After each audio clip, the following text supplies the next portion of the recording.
आज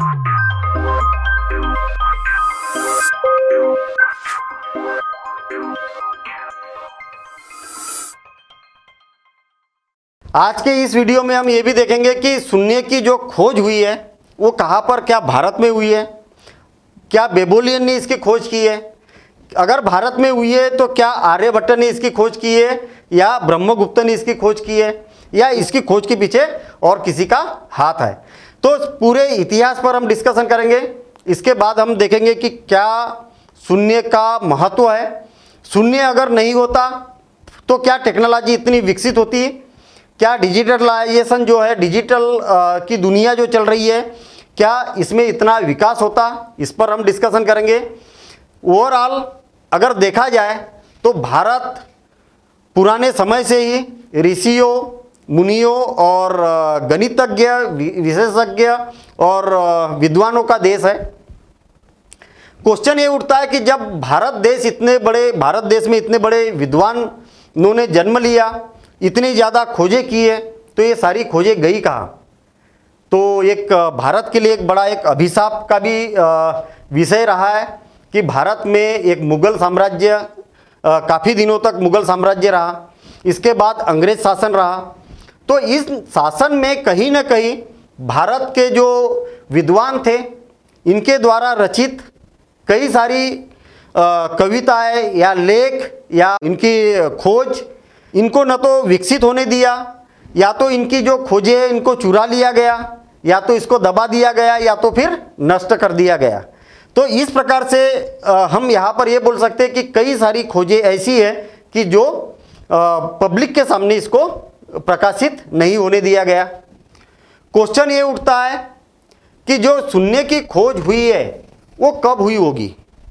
तो कहा जाता है कि बेबोलियन सभ्यता, जो कि काफ़ी पुरानी सभ्यता के रूप में इसको जाना जाता है।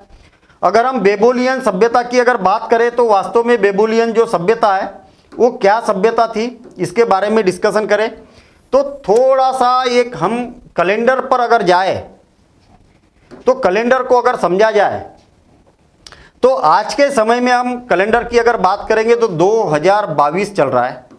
क्या चल रहा है, कौन सा वर्ष चल रहा है, 2022 ईस्वी चल रहा है। यहाँ पर ये कैलेंडर कभी ना कभी तो प्रारंभ हुआ होगा। पिछले साल 2021 था, उससे पहले 2000 था, उससे पहले 1999 था, तो कहीं ना कहीं तो जीरो हुआ होगा। तो जो जीरो माना जाता है कैलेंडर को, तो वो ईसा मसीह के जन्म को जीरो माना जाता है। मेरे ख्याल से ये बात हम जानते हैं कि जब ईसा मसीह का जन्म हुआ था उसको कैलेंडर का जीरो ईयर माना जाता है, शून्य वर्ष माना जाता है, और वहाँ से फिर एक एक वर्ष इसको इस प्रकार से काउंट किया जाता है। और यहाँ से अगर हम देखेंगे तो आज के समय में 2022 चल रहा, यानी कि ईसा मसीह के जन्म को 2022 वर्ष हो चुके हैं, 2022 वर्ष हो चुके हैं। क्या इससे पहले का कुछ इतिहास नहीं है? तो बिल्कुल इससे पहले का भी इतिहास है। तो इससे पहले इस ड्यूरेशन को बोला जाता है ईसा बाद, और इसके पहले बोला जाता है ईसा पूर्व। ईसा पूर्व, बात क्लियर है। ओवरऑल अगर देखा जाए तो ये जीरो से उल्टा कैलेंडर स्टार्ट होता है, 1 2 3 4 5 और 6, और इसी प्रकार से इधर भी क्या है, इस प्रकार से कैलेंडर आगे बढ़ा रहा होगा। और हम बात कर रहे हैं यहाँ पर 2335 ईसा पूर्व, 2335 ईसा पूर्व, यानी कि जीरो वर्ष से पहले 2335 वर्ष पुरानी बात कर रहे हैं हम। इस समय में थी बेबोलियन सभ्यता। मैं यहाँ पर संख्या रेखा इसलिए बना रहा हूँ, या कि कैलेंडर रेखा इसलिए बना रहा हूँ, संख्या रेखा इसलिए नहीं बोल सकता हूँ क्योंकि इधर संख्या रेखा माइनस में होती है। मैं इसको कैलेंडर रेखा बोल सकता हूँ। यहाँ पर हम ये अनुमान लगा सके कि आज से जो बेबोलियन सभ्यता थी कितने वर्ष पुरानी थी। तो 2335 यहाँ तक हो गए, और यहाँ से 2022 आज चल रहा, यानी कि हम बोल सकते कि 4357 वर्ष पुरानी बात कर रहे हैं हम। 4357 वर्ष पुरानी, वर्ष पूर्व बेबोलियन की अगर हम बात करें तो बेबोलियन ने जो जहाँ पर अगर मान लिया जाए कि कोई स्थान पर वस्तु नहीं है, खाली स्थान है, तो खाली स्थान को इन्होंने शून्य के रूप में प्रस्तुत किया था और इसको इस प्रकार से तिरछी लाइनें या डाट के रूप में इन्होंने बोला था कि जब कोई स्थान खाली है तो इसको हम शून्य बोलेंगे और इसको जो प्रतीक रूप दिया इस प्रकार से दो आड़ी लाइनें का एक प्रतीक रूप दिया। तो क्या ये शून्य का आविष्कार इसको माना जा सकता है? इसके बारे में और कुछ हम आगे बातें देखते हैं।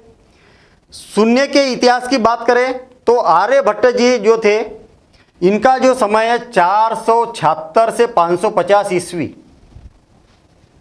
सबसे पहले आर्यभट्ट ने ये बोला कि यदि मान लिया जाए कोई पात्र है और पात्र में कोई वस्तु रखी नहीं है और हमें उन वस्तुओं को अगर गिनना है तो किस प्रकार से गिना जा सकता है? तो क्या बोलेंगे कि पात्र क्या है? खाली है। खाली की अपेक्षा कोई ना कोई एक प्रतीक रूप यहां पर प्रदान करना चाहिए और इन्होंने सबसे पहले बोला कि एक शून्य इस प्रकार से एक चिन्ह प्रतीत किया और इस प्रतीक के रूप में ये बोला जा सकता है कि इसके अंदर शून्य वस्तुएं रखी है, इसका मतलब कोई वस्तु नहीं रखी गई है। और आर्यभट्ट ने जब कुछ संख्याओं की खोज हो चुकी थी इससे पहले, तो संख्याओं की अंकों में इसको शून्य को शामिल किया गया था। 1 से लेके 1, 2, 3 और इस प्रकार से कुछ 60 तक संख्याओं के लिए प्रतीक बनाए गए थे। लेकिन आर्यभट्ट ने यहाँ पर यह बोला कि इन अंकों में शून्य को शामिल किया जाए। यदि मान लिया जाए कि इस पात्र में अगर एक वस्तु है तो हम बोलेंगे उसको 1, 2 वस्तु है तो 2 बोलेंगे। अगर पात्र में कोई वस्तु नहीं है तो इसका नाम शून्य दिया जाए और एक प्रतीक रूप शून्य के रूप में इस प्रकार से इन्होंने प्रतीक रूप दिया था। उन्होंने ये भी बोला था कि इस प्रकार से जो 9 तक अंक है, यदि हम अगर इसमें शून्य का उपयोग करते हैं तो 1 के बाद अगर एक 0 लगा देते तो 10 का काम भी ये कर सकता है। तो यहाँ तक आर्यभट्ट ने अपने विचार दिए थे और इस 0 को अंकों में शामिल किया गया था। इसके बाद ब्रह्मगुप्त आर्यभट्ट के बाद के समय के, इन्होंने इसका और ज़्यादा विकसित रूप किया। इन्होंने बोला कि संख्याओं को या वस्तुओं को गिनने के लिए 1, 2, 3, 4, 5, 6, 7, 8 और 9 केवल इतने ही अगर प्रतीक है हमारे पास में अंक, और यदि हम इसको शून्य को शामिल कर देते तो कोई अगर वस्तु नहीं है तो इसको शून्य बोला जा सकता है। ये आर्यभट्ट जी ने बोल दिया था। इसके बाद में अगर 1 के बाद में 0 अगर लगा दिया है तो ये 10 वस्तुओं को गिनने के काम आएगा। इसके बाद 1 के बाद 1 लगा दिया है तो 11, 1 के बाद 2 लगा दिया है तो 12 और इस प्रकार से आगे चलते जाएगा। सेम 2 के बाद अगर 0 लगाया जाए तो 20 हो जाएगा, 3 के बाद 0 लगाया जाए तो 30 हो जाएगा और इसी प्रकार से डैश डैश डैश आगे तक, और 1 के बाद में अगर 2 0 लगा दिया जाए तो 100 का निर्माण हो जाएगा। ब्रह्मगुप्त जी ने जब इस प्रकार से इसका कॉम्बिनेशन मिलाया तो यहाँ पर अपरिमित रूप से अनंत संख्याओं को गिनने के लिए लोग सक्षम हो गए और इस प्रकार से इसको ब्रह्मगुप्त जी ने विकसित किया। अब आगे की अगर हम बात करें तो मोहम्मद अल ख्वारिज़मी एक अरब कंट्री के एक महान गणितज्ञ थे। इनको जो एलजेब्रा है, जिसको हम बोल सकते हैं कि एलजेब्रा के जनक माना जाता है, मोहम्मद अल ख्वारिज़मी, इन्होंने सबसे पहले एक बुक प्रकाशित की थी और एलजेब्रा के नाम से। तो उसमें इन्होंने शून्य को शामिल किया, शून्य की और कई सारी गणनाओं में इन्होंने शामिल किया और शून्य को और ज़्यादा अल ख्वारिज़मी ने प्रकाशित किया। और जब इनकी बुक प्रकाशित हुई तो पूरे विश्व में शून्य की बातें होने लगी। पूरे विश्व में शून्य को अपनी संख्याओं की में या वस्तुओं को गिनने के लिए उपयोग में लाया गया। गणित में इसका उपयोग बढ़ गया शून्य के कारण। तो इस प्रकार से हम बोल सकते हैं कि मोहम्मद अल ख्वारिज़मी को भी इसका प्रोत्साहन मिलना चाहिए। इसके बाद एक बहुत महान गणितज्ञ है, या साइंटिस्ट बोल सकते हैं हम, जिनका नाम है जॉर्ज बुल। बुलियन एलजेब्रा में इनका सबसे ज़्यादा योगदान है, जॉर्ज बुल का।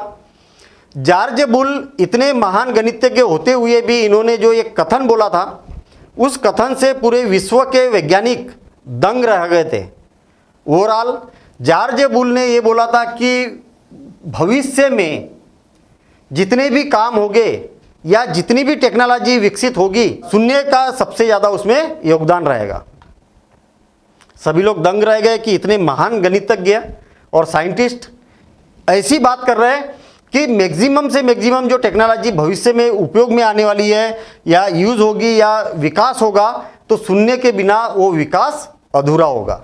और आज के समय में अगर हम बात करें कि डिजिटल की अगर बात करें, तो डिजिटल शून्य के बिना डिजिटल का अस्तित्व नहीं है। अगर हम बात करें कि कंप्यूटर की, तो बाइनरी सिस्टम, हम कोई भी अगर कंप्यूटर को आज कमांड देते हैं तो उस कमांड को कंप्यूटर 0 और 1 की अपनी मशीन लैंग्वेज में कन्वर्ट करता है, कैलकुलेशन करता है और उसका आउटपुट हमें हमारी लैंग्वेज में देता है, मशीन लैंग्वेज से हमारी लैंग्वेज में। और आज के समय में डिजिटल की जितनी भी लैंग्वेज चलती है, सारी 0 और 1 और 0 1 की ही कोडिंग में होती है।